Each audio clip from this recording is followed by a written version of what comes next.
charge. This was a tactic unique to the Ale Egyptia. The camels were not ridden into the melee, they were used as kinetic battering rams.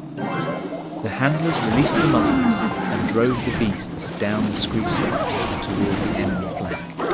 A camel moving downhill at speed is a terrifying projectile of bone and muscle, virtually unstoppable. The coalition forces, smelling the distinctive, pungent musk of the dromedars, panicked instantly.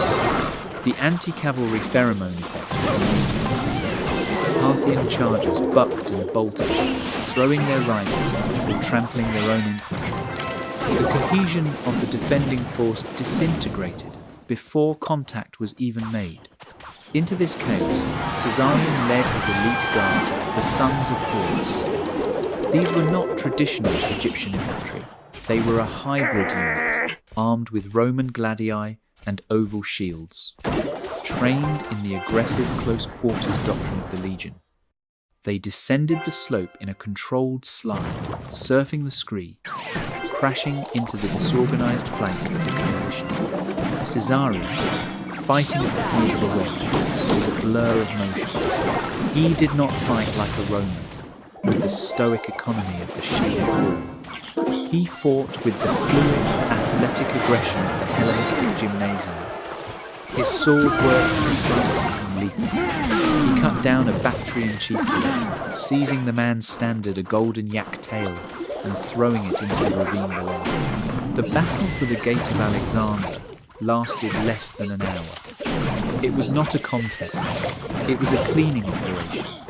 The coalition forces, trapped between the artillery fire from above and the savage assault on their flank, broke and fled into the high peaks, leaving the pass wide open. The Roman casualties were negligible, fewer than 50 men lost to accidents on the climb. The enemy loss was total. Their strategic position was erased, and their ability to threaten the main column was neutralised. The geopolitical fallout of the victory was the solidification of the twin heirs dynamic. As the main column of the Legio Nova marched through the pass later that day, they passed the site of the battle. The legionaries saw the piles of enemy dead, the captured standards, and the Ale Egyptia standing guard at the heights.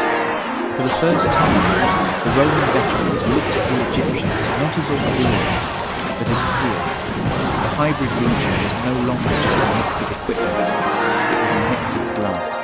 Caesarion had bought his legitimacy with the currency of victory.